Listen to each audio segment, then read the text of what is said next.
Hi friends, welcome to my channel. Jyotsna నా కూతురు కాదు, దీపే నా కన్న కూతురు అని దశరథకి నిజం చెప్పేసిన సుమిత్ర అసలు ఇదంతా ఎలా జరగబోతుందనేది ఈ వీడియోలో తెలుసుకుందాం. ఇక అందరూ మాట్లాడుకుంటూ ఉంటే అప్పుడే సుమిత్ర వచ్చి, ఏమైంది, ఎందుకు మీరందరూ కూడా ఇలాగా డల్గా ఉంటున్నారు, నాకేమన్నా అయ్యిందా అని అడుగుతూ ఉంటుంది సుమిత్ర. నీకేమవుతుందత్తా అని అడుగుతూ ఉంటాడు కార్తీక్. అయితే ఇంకా ఎందుకురా దాచిపెడతావో, అసలు సుమిత్ర నీకేమైందంటే అని పారిజాతం చెప్పబోతుండగా పారిజాతం అని గట్టిగా అరుస్తాడు శివన్నారాయణ. అప్పుడే ఇక సుమిత్ర అయితే, ఏంటి మావయ్య గారు, ఎందుకు మీరు అత్తయ్య గారిని ఆపుతున్నారు, నాకేమైందో చెప్పండి అని అంటూ ఉంటుంది సుమిత్ర. అయితే అప్పుడే ఇక కార్తీక్ అయితే ధైర్యం చేసి, నీకేం కాలేదత్తా, నీకు కొంచెం ఆరోగ్యం బాగోలేదు, నీకు బ్లడ్ క్యాన్సర్ అని డాక్టర్ చెప్పారు, కానీ దానికి ట్రీట్మెంట్ ఉందంటత్తా అని కార్తీక్ అయితే వెంటనే సుమిత్రకైతే చెప్పేస్తాడు. అప్పుడే అది విని సుమిత్ర షాక్ అయిపోతూ ఉంటుంది. నాకు బ్లడ్ క్యాన్సరా, దానికి ట్రీట్మెంట్ ఉందా, ఏం మాట్లాడుతున్నావురా నువ్వు అని అంటూ ఉంటుంది సుమిత్ర. అప్పుడే ఇక దశరథ అయితే సుమిత్ర దగ్గరికి వెళ్ళి, సుమిత్ర అంటూ దగ్గరికి తీసుకొని, అవును సుమిత్ర, నీకు బ్లడ్ క్యాన్సర్, కానీ దీనికి సరైన వైద్యం ఉంది, ఆ వైద్యం అన్నా నువ్వు ధైర్యంగా ఉంటేనే ఆ వైద్యం ఫలిస్తుందని డాక్టర్ చెప్పారు. అందుకనే ఈ విషయం నీకు తెలిస్తే నువ్వు ఎలా రియాక్ట్ అవుతావో, ఏమైపోతావని భయమేసి నీతో ఎలా నిజం చెప్పాలని అందరం కూడా టెన్షన్ పడుతున్నామని దశరథ అంటూ ఉంటాడు. అప్పుడే ఏం వైద్యం చేస్తారు, నాకు ఏం చేసి నన్ను ఈ రోగం నుంచి బయటపడేస్తారు అని అడుగుతూ ఉంటుంది సుమిత్ర.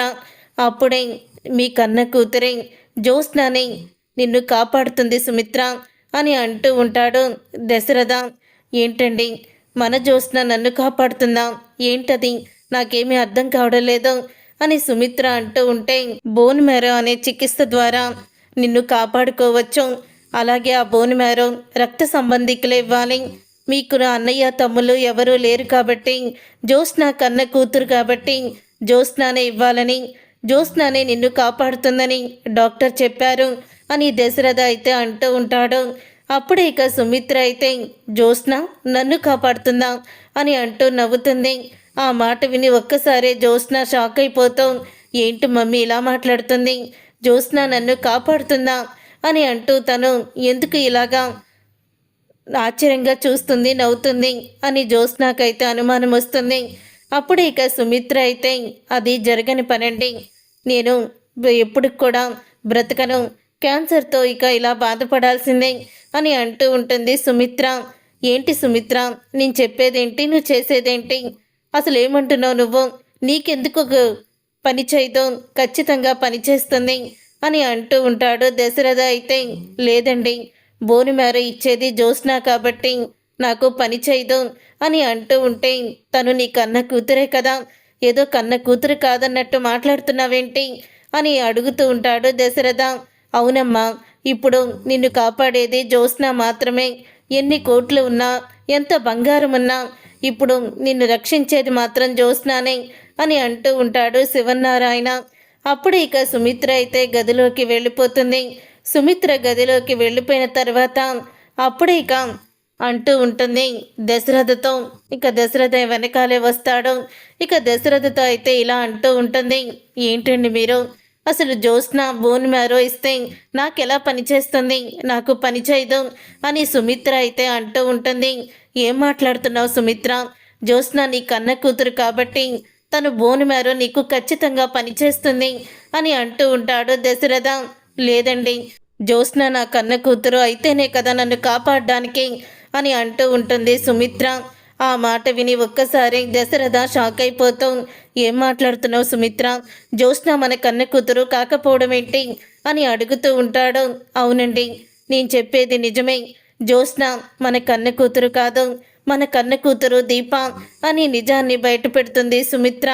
అది విని ఒక్కసారి షాక్ అయిపోతూ ఉంటాడు దశరథ. అయితే ఏం మాట్లాడుతున్నావు, జ్యోత్స్న మన కూతురు కాకపోవడం ఏంటి, అసలు నీకెలా తెలుసు అని అడుగుతూ ఉంటే, తెలుసండి, జ్యోత్స్న మన కూతురు కాదని నేను ఇంట్లో నుంచి వెళ్ళిపోయి దీపకి దొరికి వాళ్ళ ఇంటి దగ్గర ఉన్నప్పుడే నాకు నిజం తెలిసింది.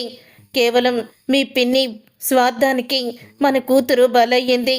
మన కూతురు ఎవరనుకుంటున్నారో? మన ముందు ఎప్పుడూ తిరిగే సామాన్యురాలే, ఎవరూ కాదు దీపే మన కూతురు అని అంటూ సుమిత్ర అయితే నిజాన్ని బయట పెడుతుంది. అది విని ఒక్కసారి షాక్ అయిపోతూ ఉంటాడు దశరథ. మీ పిన్ని చేసిన పనికి ఈరోజు మన కూతురు అలా పరాయిదాన్లాగా మన ముందు తిరుగుతుంది. మనం ఆ తల్లిదండ్రులమని తనకి తెలిసినా సరే ఎప్పుడూ కూడా బయటపడలేదు. మనకేదన్నా జరిగితే అసలు తట్టుకునేది కాదు. తట్టుకోలేకే ఎప్పుడూ కూడా మనకి బాగుండాలని, మనం ఎప్పుడూ సంతోషంగా ఉండాలని కోరుకునేది అని అంటూ ఉంటుంది. సుమిత్ర అయితే అసలు ఇదంతా ఎలా జరిగిందో నాకు అర్థం కావడం లేదు. అంటే నీకిప్పుడు బోను మ్యారో ఇచ్చేది, నాకు బోను మ్యారో ఇచ్చేది ఎవరో కాదండి, మన కూతురు దీపే మనల్ని రక్షిస్తుంది. కానీ జ్యోత్స్న ఇప్పుడు తప్పించుకోవాలని చూస్తుంది. ఎందుకో మీకు తెలుసా? జ్యోత్స్న ఆల్రెడీ తప్పించుకోవడానికి చాలా ప్రయత్నాలే చేసి ఉంటుంది. నా వరకు మీరు తీసుకురాలేదు అని అంటూ ఉంటుంది సుమిత్ర అయితే. అప్పుడే ఇక జ్యోత్స్న ఇంట్లో నుంచి వెళ్ళిపోవాలనుకోవడం, సుమిత్రకి తన జబ్బు గురించి చెప్పాలనుకోవడం, ఇవన్నీ కూడా గుర్తు చేసుకుంటూ ఉంటాడు దశరథ అయితే. 2-3 సార్లు నీకు ఆ రోగం ఉందని చెప్పడానికి ప్రయత్నించింది. దీపలో కనిపించే బాధ నాకు జ్యోత్స్నలో కనిపించలేదు. దీప నీ కోసం ఎంతో ఏడ్చింది అని అంటూ ఉంటాడు. అప్పుడే సుమిత్ర కన్న తల్లి గురించి, కన్న బిడ్డే కదండి ఏడ్చేది అని అనడంతో అసలు ఇప్పటికీ నేను నమ్మలేకపోతున్నాను సుమిత్ర అని దశరథ అంటూ ఉంటాడు. నమ్మాలండి, నేనే నమ్మలేకపోయాను. తరువాత నేను చేసిన తప్పుని తెలుసుకున్నాను. అందుకే అక్కడే దీపక్ దగ్గరే నేను శాశ్వతంగా ఉండిపోవడానికైనా రెడీగా ఉన్నాను అని అంటూ ఉంటుంది. సుమిత్ర అయితే ఇప్పుడు జ్యోత్స్న దేనికైనా సిద్ధంగా ఉంటుంది. ఇప్పుడు తన ఇంటి వారసురాలన్న విషయం బయటపడుతుంది. బయటపడితే ఇప్పుడు తనకి ఆస్తి దక్కదని చాలా ప్రయత్నాలే చేస్తుంది. ఏం చేస్తుందో కూడా తెలీదు, ఇష్టం వచ్చినట్టు ప్రవర్తిస్తుంది అని సుమిత్ర అయితే అంటూ ఉంటుంది. ఎలాగైనా సరే వాళ్ళ నోటితోనే నిజం చెప్పించి నా కూతుర్ని నేను దగ్గర తీసుకోవాలని ఎన్నోసార్లు ప్రయత్నించాను. కానీ ఆ ప్రయత్నించం ఫలించకుండానే పోయింది. ఇప్పుడు బోను మ్యారో అనేది జ్యోత్స్న ఇవ్వలేదు, దీపే ఇస్తుంది. అందుకని చెప్పంగానే నేను అలా మాట్లాడాను. జ్యోత్స్న మన కన్న కూతురు కాదండి, దీపే మన కన్న కూతురు అని నిజాన్ని బయట పెట్టేస్తుంది సుమిత్ర. చూసారుగా ఫ్రెండ్స్, రాబోయే కథలో ఖచ్చితంగా ఇలాగే జరగబోతుంది. మరి ఇలాగే జరగాలని మీరైతే కోరుకుంటున్నారా? మరి ఇప్పటికైనా దశరథ సుమిత్రలకి నిజం తెలుసుకొని జ్యోత్స్న తన కన్న కూతురు కాదు, దీపే తన కన్న కూతురు అని నిజాన్ని తెలుసుకోవాలనుకుంటే తప్పకుండా వీడియోని లైక్ చేసి మా ఛానల్ని సబ్స్క్రైబ్ చేసుకొని పక్కనే ఉన్న గంట సింబల్పై ఆల్ని క్లిక్ చేయండి. అప్పుడే మేము పెట్టే ప్రతి వీడియో మీరు మిస్ కాకుండా చూసేవచ్చు.